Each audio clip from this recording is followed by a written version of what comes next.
I remember the exact moment I discovered my 4-month-old son wasn't mine, staring at those deep dimples and cleft chin in his baby photos next to the company headshot of my boss, the same genetic features mocking me from both faces. The memory of his hand sliding down my wife's lower back during her surprise office visit last spring twisted in my gut like a knife. Her sharp intake of breath, the way she leaned into his touch when she thought I wasn't looking, their shared glance, heavy with secrets. As I sat in the church parking lot where I had forgiven her first betrayal 7 years ago, clutching the DNA results that confirmed my worst fears, I realized that while I had spent 7 years becoming the man she said she needed, she had spent them in his bed, laughing at my dedication while they created a child that would wear his face like a banner of my shame. But let me back up. 4 months ago, when they placed my son in my arms for the first time, I thought I had everything. Kimberly smiled up at me from the hospital bed, exhausted but radiant, as I cradled our miracle. After 7 years of marriage, countless overtime hours, and a meticulously planned future, we had finally become a family. The small accounting firm where I work has been my second home for nearly a decade. Old Mr. Richardson believed in me, mentored me, helped me become the provider Kimberly needed after her indiscretion during our engagement. I forgave her then. She was right that I needed to grow up, to become more ambitious. The affair made me work harder, be better. When Mr. Richardson retired 2 years ago, his son James took over, young, ambitious, with an MBA from Harvard and an ego to match. He never missed an opportunity to remind me of my place, even at last year's Christmas party where he monopolized Kimberly's attention on the dance floor. I still remember how she glowed that night, laughing at his jokes, touching his arm. These days, I come home to a peaceful house, Kimberly humming lullabies to our son in the nursery. Everything seems perfect. But sometimes, when I watch them together, I catch her tracing our boy's dimples with her finger, a strange smile playing on her lips. I should have known that some smiles hide secrets. The first hint that something was wrong came during Tommy's 4-month checkup. Dr. Martinez was examining his features, making the usual baby small talk, when she paused, pen hovering over her clipboard. "This cleft chin is quite distinctive. Does it run in your family?" "No," I answered automatically, then caught myself. "I mean, not on my side. Kim?" Kimberly's face remained perfectly composed as she replied, "Must be from my grandfather." But her fingers twisted the gold chain around her neck, the nervous tell she'd had since college, the same twitch I'd seen 7 years ago when she'd confessed to her first affair. That night, I couldn't sleep. I found myself scrolling through photos on my phone, hundreds of pictures of Tommy, my beautiful boy. But with each swipe, the doubts grew stronger. Those deep dimples when he smiled, that cleft chin becoming more pronounced each day. Features that seemed so familiar, but not from my mirror. A company photo from last month's newsletter appeared in my feed. James Richardson's face stared back at me, his signature smirk accentuated by those same dimples, that same chin. My stomach lurched as more images flashed through my mind.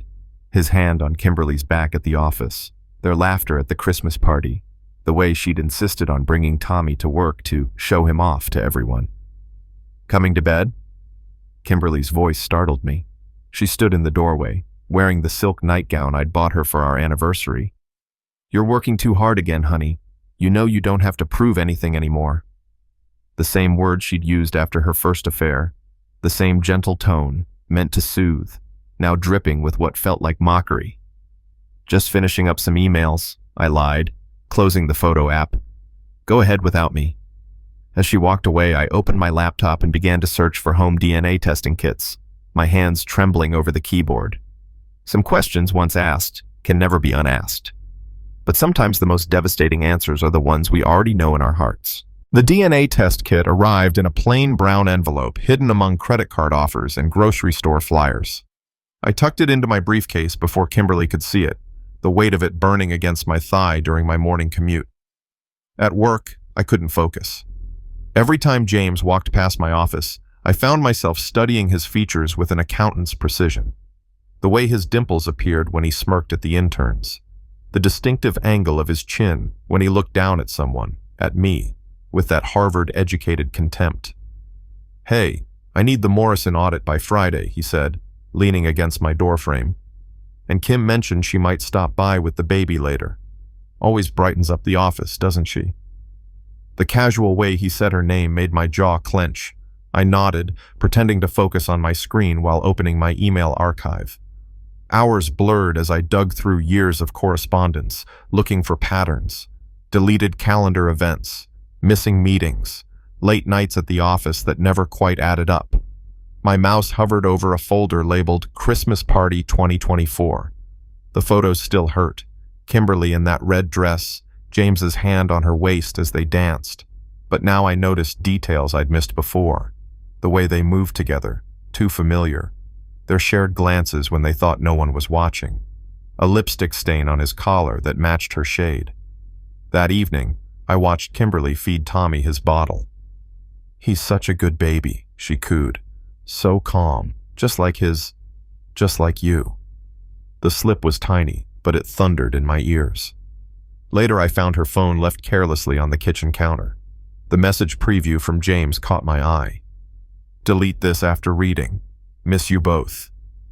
She came in before I could read more, but her face told me everything. That flash of fear, quickly masked by a smile. The same expression I'd seen 7 years ago, when she'd sworn the first affair meant nothing. Some patterns repeat themselves like entries in a ledger, and I was finally learning how to read the balance. Today's the day the flashback from the beginning of our story becomes real. I'm sitting in my car in the church parking lot, holding the DNA test results, and everything I feared is confirmed in stark black and white. My son, no, their son, shares no genetic markers with me. The papers tremble in my hands as those opening scenes play out in real time, the weight of truth crushing my chest. But an accountant knows how to stay composed when the numbers tell a devastating story. So I straighten my tie, tuck the results into my briefcase, and drive to work. James is already there, holding court in the break room. "Miller," he calls out, using my last name like always. "How's the family? That boy of yours is growing fast." His dimples flash as he smiles, and I wonder how I never saw it before. Or maybe I did, and just couldn't face it. I spend the morning methodically building my case. Bank statements show unexplained hotel charges during business trips, where both James and Kimberly's social media activity place them in the same cities. Email timestamps reveal patterns of late meetings and working lunches. The Christmas party photos tell their own story. I download them all, noting every touch, every glance, every moment I was too blind to see. When Kimberly texts that she's stopping by the office with Tommy, I respond with practiced enthusiasm. I watch through my office window as she enters the building, the baby carrier swinging gently. James emerges from his office too quickly. He was waiting for them. Their greeting is casual, but I see now how his hand lingers on her lower back, how she leans into him just slightly. I remember her words from 7 years ago. "You weren't man enough." The same words that drove me to become everything she said she needed. The irony tastes like acid in my mouth. I keep my face neutral as I join them, accepting kisses from my wife and reaching for the baby, their baby, with steady hands. Some wars are won through careful strategy, not brute force. And as I watch them coo over their son, I realize this is no longer about saving my marriage. This is about justice. Last night changed everything. After Kimberly fell asleep, I sat in Tommy's nursery for hours, watching him breathe. Those dimples appeared even in his sleep. James's dimples. My heart broke all over again, but something else crystallized in that moment. I couldn't trust anything about my life for the past 7 years. This morning, I made 2 appointments, one with the divorce attorney and one with Claire, my best friend since college, who now manages the bank where Kimberly and I have our joint accounts. "Jesus Christ, Michael," Claire whispered, looking at the DNA results spread across her desk. "After everything you did to become what she wanted." She was there for the first affair, watched me rebuild myself from scratch. I was worried when I saw them together at Martin's bar last month, but I thought, God, I should have told you. "Together at Martin's?" My voice stayed steady even as my hands clenched. "That's 3 blocks from the Riverside Hotel." Claire's face fell. The hotel where James expenses weekly client meetings? The same hotel where Kimberly has her monthly book club. The pieces clicked into place like a perfect accounting entry. Can you pull our bank statements from those dates? During lunch, I emptied our joint accounts. Let them keep their secrets. I'll keep the life I built. Back at the office, I noticed James and Kimberly in his private conference room. Through the glass walls, I watched their performance.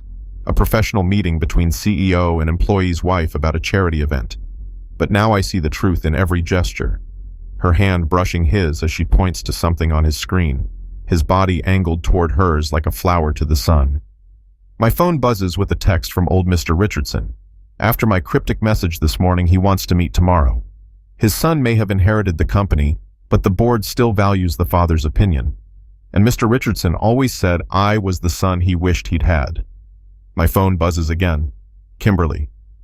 Working late tonight, don't wait up. I text back. No problem, love you. Some lies are necessary ammunition. And tomorrow, the man who truly believed in me will learn how his son betrayed that trust in every way possible. The weight of the past few days finally breaks me at 2 a.m.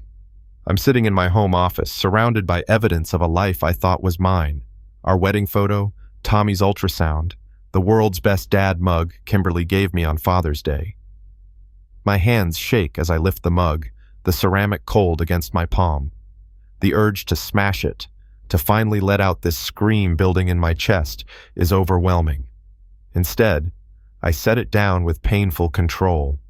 Even in my breakdown, I have to be quiet, careful. The master of my emotions, just like I've been for 7 years. 7 years of proving myself, of working overtime, of being the better man she said she needed. All of it was a carefully crafted lie. I pick up our wedding photo next, studying my own naive smile. God, I was so desperate to believe her first affair had made us stronger. Tears come hot and fast, the first I've allowed myself since the DNA test. In the nursery down the hall, I hear Tommy stir in his sleep. Tommy, with his perfect dimples and cleft chin. Tommy, who I love with every fiber of my being, even knowing. I press my fist against my mouth to muffle the sob that threatens to escape. Through blurred vision, I see my reflection in the dark window, shoulders hunched, tears streaming down my face. 7 years of memories transform into lies before my eyes.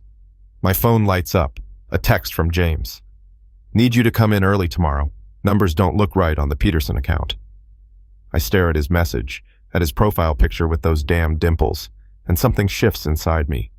They didn't just betray my trust.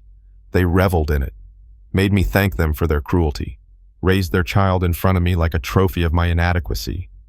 I wipe my face, straighten my shoulders, and carefully return the wedding photo to its place. Some pain needs to be channeled, focused, transformed into purpose. They spent 7 years underestimating me, treating me like a fool who would never see the truth.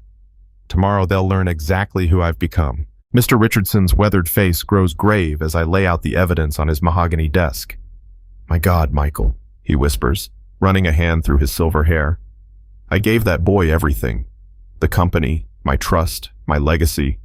And this is how he repays it? By destroying your family?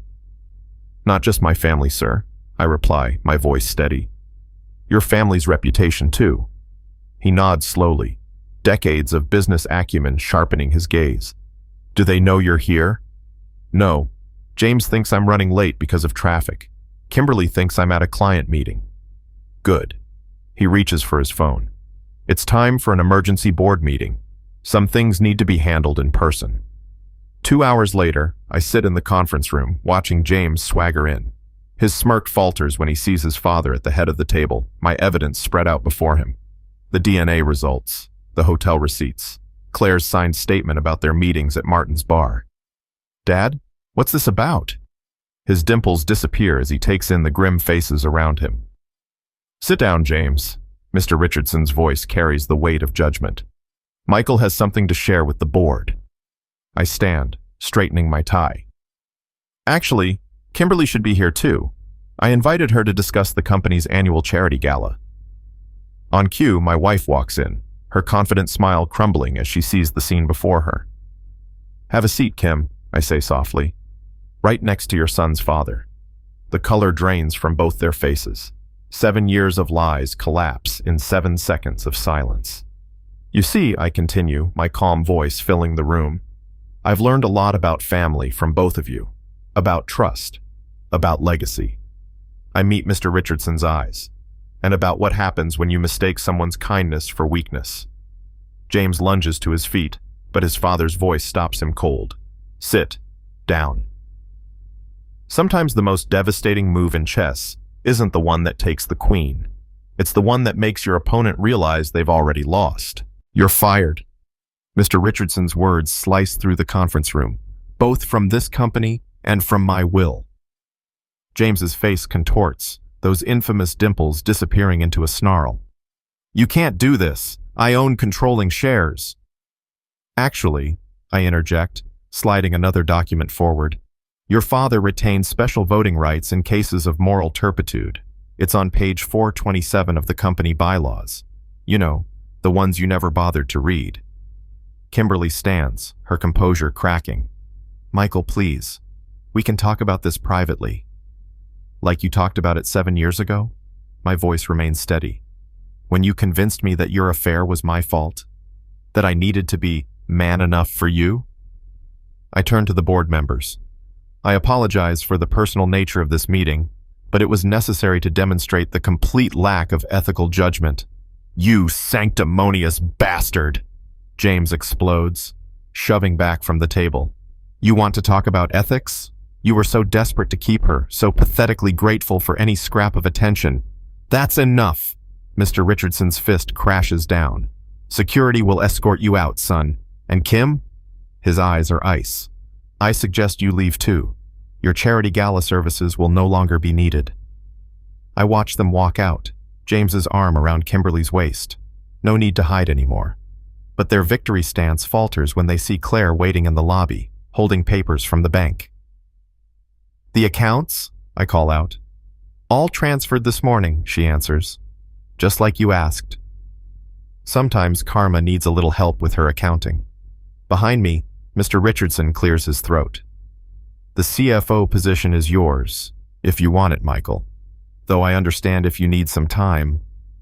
I straighten my tie, thinking of Tommy, of love twisted into a weapon, of 7 years spent becoming stronger than they ever imagined.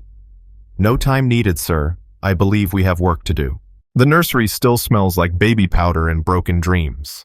Tommy sleeps peacefully in his crib, unaware that his world is shifting. I gently trace his dimples, features that once brought me joy, now transformed into evidence of betrayal. But as I watch him breathe, I realize something profound. DNA doesn't define fatherhood. Don't, Kimberly says from the doorway. She's been crying, her mascara smeared. Don't take him from me. You know James won't. Won't what? I turn, keeping my voice low. Won't step up? Won't be a father? Just like he won't be CEO anymore? The irony tastes bitter. Funny how quickly a man can become not enough. She steps forward, desperation in her eyes. I'll tell everyone you knew, that you forgave me, that we agreed to raise another man's child while you both laughed behind my back. I pull out my phone, showing her the text message chain Claire recovered. The ones where you and James joked about how perfectly your plan worked, how you kept the loyal puppy while having a real man's baby. Her face crumples. Those were just... we were... being cruel, I finish softly. Because you could be. Because I loved you so much I couldn't see it. I look back at Tommy, my decision crystallizing. I'm filing for divorce, but I'm not fighting you for custody. He deserves to know his real father. I meet her eyes. But every time you look at him, every time you see those dimples, I want you to remember, you didn't destroy me. You freed me. She starts to speak, but I hold up my hand. One more thing. I've transferred all documentation to Mr. Richardson. Any attempt to spread lies about me will result in everything becoming public. Your choice. As I walk past her, she whispers, I did love you once. I don't stop. Some lies don't deserve acknowledgement, and some truths are better left in the nursery with the dreams they killed. 1 year later, I sit in my CFO office reviewing quarterly reports. The view from up here is different, both literally and metaphorically. Through my window, I can see James's old parking spot, now occupied by someone more deserving. Inside, the oak desk that once belonged to Mr. Richardson reminds me daily of what real mentorship looks like. The divorce papers are long finalized. Kimberly moved in with James briefly, but from what I hear, their great love story crumbled once they had to face reality instead of sneaking around. Turns out, a man who would help a woman deceive her husband isn't exactly reliable husband material himself. Last I heard, she's living with her sister in Ohio, and James is dating a college intern. Tommy just turned 18 months old. I still get updates. Mr. Richardson insists on it, treating him like a grandson despite everything. Sometimes I see those dimples in the photos and feel an echo of pain, but it's duller now, more like a scar than an open wound. Claire drops by my office, grinning. "Ready for your speech? The whole company's waiting." I straighten my tie, checking my reflection. The man in the mirror looks different from the one who discovered that DNA test a year ago. Stronger, clearer, unafraid. Walking to the company all-hands meeting, I think about that day in the church parking lot, how I thought my world was ending. Instead, it was just beginning. Every step I took to become man enough for Kimberly actually made me strong enough to leave her. I take the podium, surveying the crowd. Today marks my first year as CFO, I begin, but more importantly, it marks the year I learned that sometimes losing everything you thought you wanted leads you to everything you actually deserve. The applause washes over me, but it's not what moves me. What moves me is the knowledge that I'm no longer proving anything to anyone but myself. And that, as it turns out, was the only approval I ever needed. And as usual, that was a lot. Make sure you subscribe and turn on the notification bell so you never miss a story. See you in the next one.